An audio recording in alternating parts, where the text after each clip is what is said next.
All right, I saw this one come across the video feed. Let's check it out.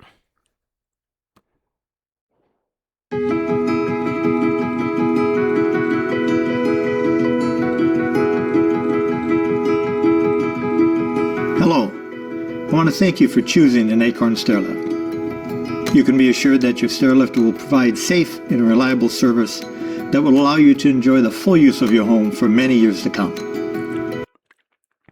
So without question, as some of us age, we will run into mobility problems. And this is an expose and demonstration video of the Acorn stairlift system for generally people that are aged and that have a mobility problem or a staircase issue. So let's keep going here, and I noticed a few things on this video when it came up in my feed. So let's keep going. This video is designed to provide a leisurely review of the safe and proper operation of the Acorn stairlift. So I would like to Make sure it's safe and proper now. invite you to sit back, get comfortable, and enjoy this demonstration. Stairlift operation. You definitely need to know how to operate it. When using your stairlift, follow these steps. Lower the footrest, lower the seat and arms. When getting on the stairlift at the top of the stairs, hold down one of the swivel pedals and swivel the seat until it locks into a position where the seat is facing away from the steps. Sit in the seat and fasten the seatbelt. Swivel the seat until locked in the operating position. At the bottom of the stairs, there is no need to swivel the seat as long as the seat is locked in the operating position. The downstairs arm is fitted with a safety interlock and must be completely down in position for the stairlift to operate. Press the direction controller in the direction of travel.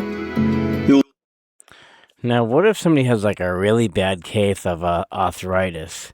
Do you really even think they're going to be able to operate these levers? I mean, I don't own one of these things. I don't know what the situation is, but I'm thinking if somebody has a honking case of arthritis, they're not going to be able to move that lever. There will be an audible beep to signal that the command has been received. After a short delay, the stairlift will begin to move slowly at first until it reaches full speed. Keep the controller pressed down continually throughout the journey. The stairlift will automatically slow down and stop when it reaches the end of its travel. To swivel the seat, hold down one of the seat paddles and rotate the seat. Release the paddle and keep rotating until it locks into position, partly or fully around. It is now safe to undo the seatbelt and leave the stairlift.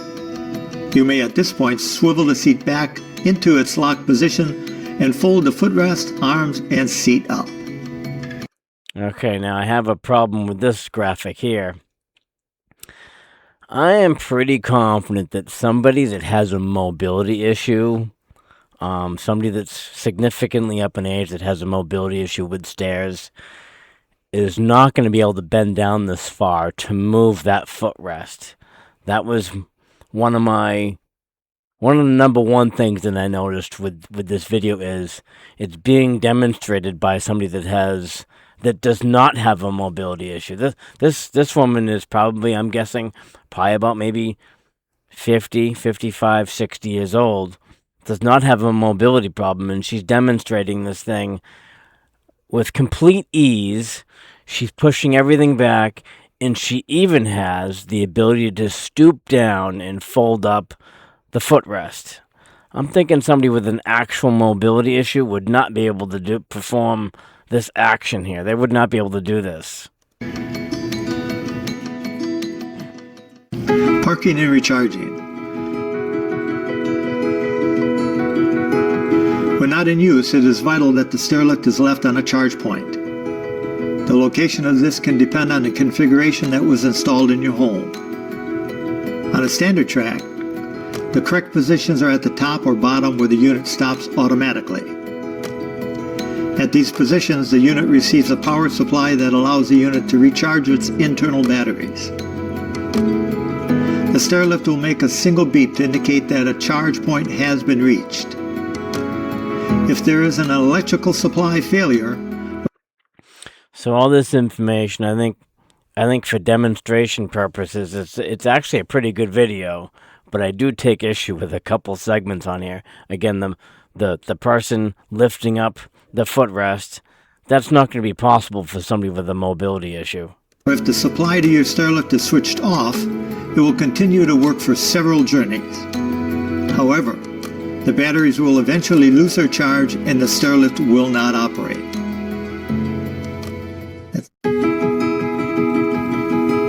Hinge rail. If a manual folding hinge section has been installed, the stairlift will have an intermediate charging point just above the folding section of the rail.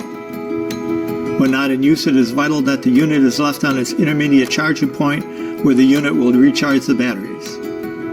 The lift will make a single beep and stop when the charge point has been reached. I like the remote control idea. I think the remote control is a great idea, especially if you're a person that cannot, if you're having a difficult time operating those mobility levers that are on the armrest. I think the remote control is a perfect backup. Remote controls. The unit may also be operated with the remote control handset. There are two buttons on the handset, up and down. To send the unit up, press and continue to hold the up button. To send it down, press and continue to hold the down. Yeah, having a remote for this, especially if you're a person that can't operate the lever, I think this is a great idea. Down button.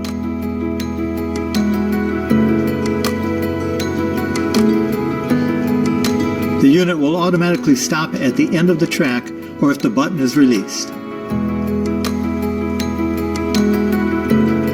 For user safety, the paddle control will always override the remote control handset. The infrared sensors for the remote control handset are located on the... What was that? What overrides the remote? Let's rewind that just to hear and see what he said. The paddle control will always override the remote control handset.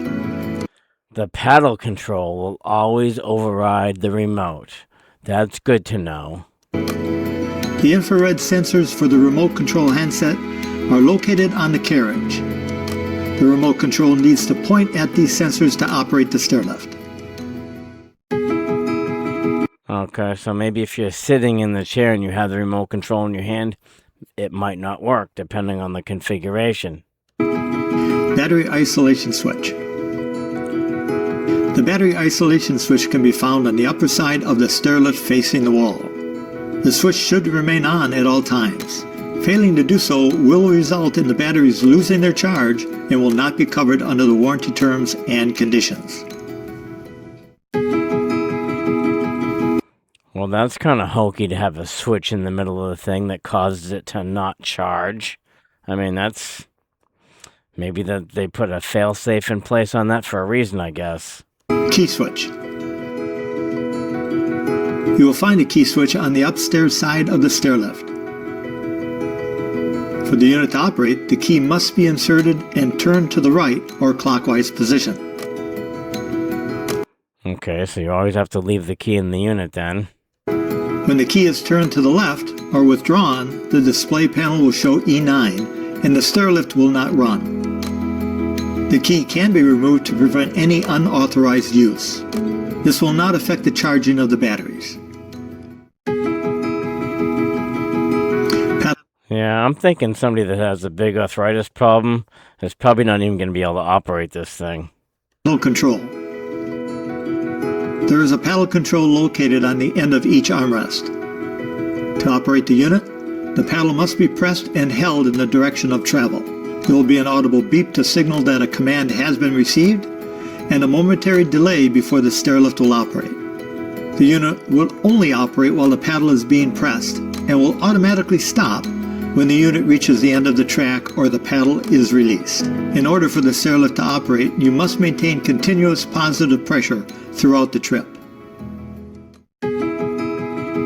Continuous positive pressure in order to continue to have it operate, up or down. Manual swivel seat. When the unit reaches the upper end of the track, it will stop automatically. The seat must now be turned to make getting on and off the stairlift safe. Turn the seat, depress and hold down the seat swivel lever at the side of the seat pad. This will then allow the seat to be rotated to face the staircase landing.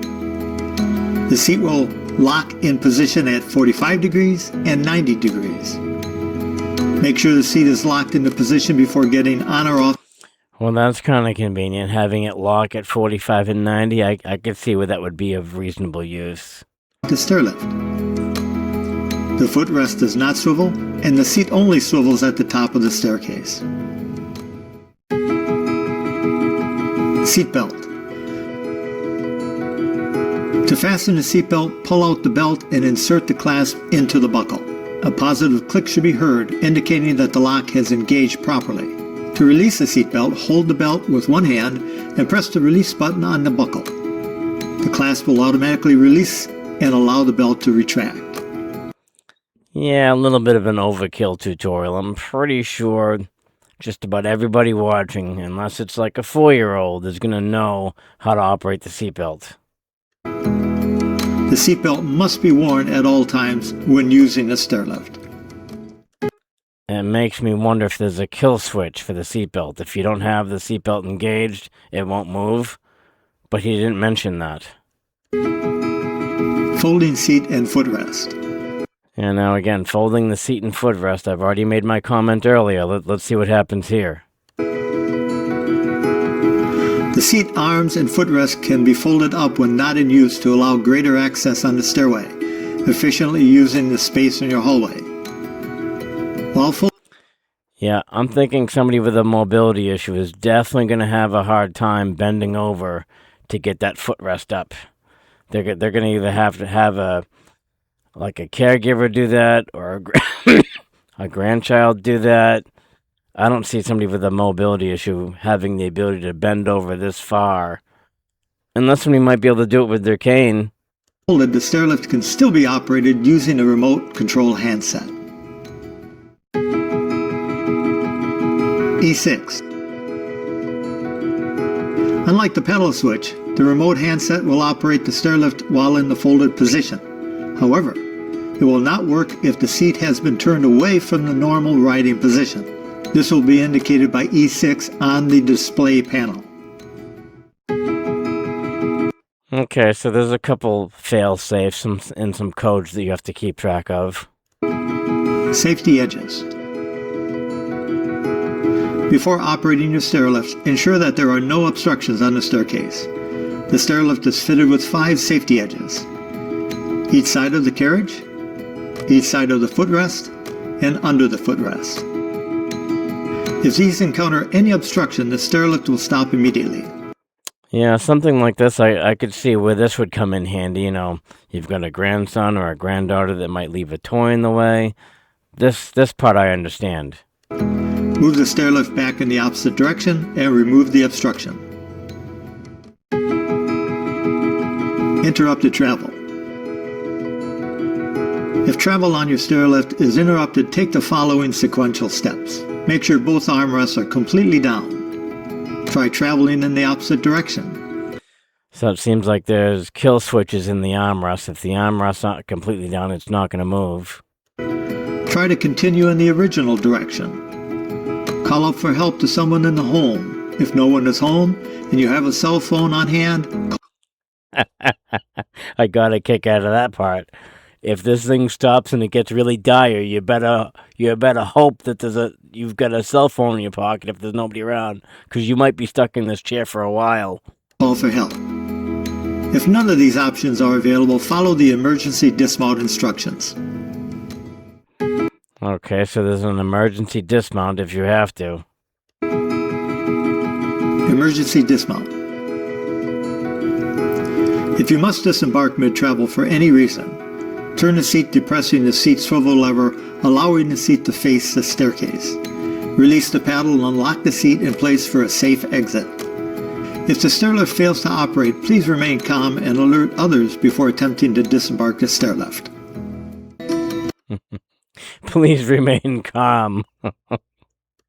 This concludes the demonstration video for your acorn stairlift. And that is the end of the acorn stairlift demonstration video. So again, not really knocking anybody that's using this, but there are a couple things that I noticed on this video that it was like, I don't think somebody with a mobility issue is going to be able to do that. So let's knock this down at a wide screen. We'll come over here.